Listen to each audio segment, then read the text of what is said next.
Les acteurs de l'industrie pétrolière congolaise sont en conclave depuis ce 11 janvier dans le cadre de la réunion de fixation des prix fiscaux des bruts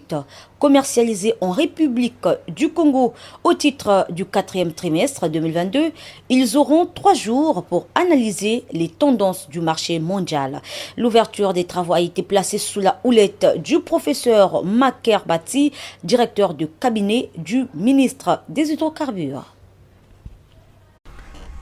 Le marché mondial du brut appelle à de nouvelles exigences et le Congo, l'un des pays producteurs de l'or noir, ne reste pas en marge des mutations qui s'y opèrent. La réunion de fixation des prix fiscaux des bruts commercialisés en République du Congo, qui se tient du 11 au 13 janvier à Kintélé dans le département du Poul, est une occasion pour les acteurs de l'écosystème pétrolier de traduire dans les faits leur volonté de converger les vues concernant les prix de différentes matières brutes et de GPL en s'appuyant notamment sur la meilleure valorisation financière des productions.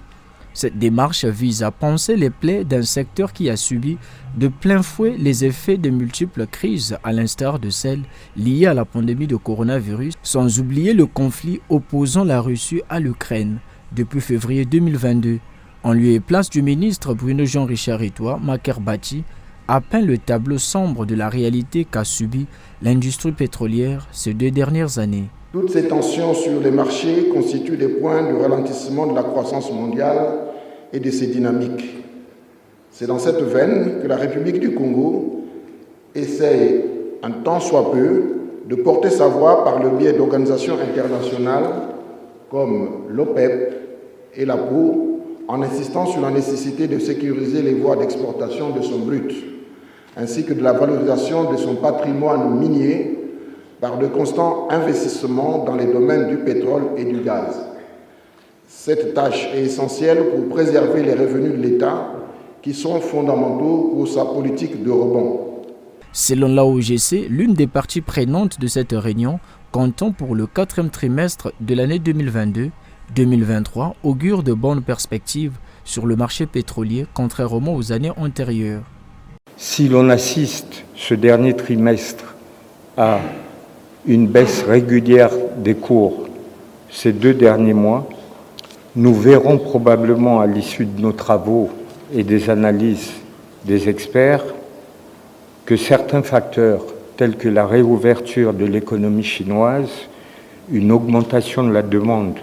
ainsi que d'autres facteurs pourraient laisser envisager à nouveau une hausse des cours. Le maintien des prix du baril à un niveau raisonnable pourrait permettre à nos entreprises du secteur pétrolier de poursuivre nos investissements et d'avoir des coûts de production soutenables ainsi que de rentabiliser nos investissements. Il est donc impérieux de multiplier des stratégies susceptibles de diversifier les sources de revenus dans le domaine pétrolier et gazier. Un vœu à pérenniser en cette année 2023 avec la mise sur pied de plusieurs projets, en l'occurrence le projet gaz naturel et liquéfié en République du Congo. Vous n'êtes pas sans oublier qu'au 3e trimestre de l'année 2023, le premier projet du gaz naturel liquéfié GNL en République du Congo mettra à jour les premières quantités de LNG exportées. C'est une étape cruciale dans le domaine de la diversification de nos sources de revenus dans le domaine pétrolier et gazier. S'agissant de la production de pétrole brut, grâce au lancement des projets d'optimisation de la production par le développement de nouveaux permis d'exploitation et le redéveloppement des champs matures, nous nous sommes fixés comme objectif ambitieux de passer cette année la barre symbolique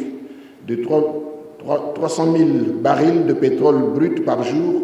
produits en République du Congo. Avec son économie fortement dépendante du pétrole, le Congo s'est résolument engagé à se mettre sur la voie de réformes accrues dans l'objectif de donner une autre image à son marché pétrolier.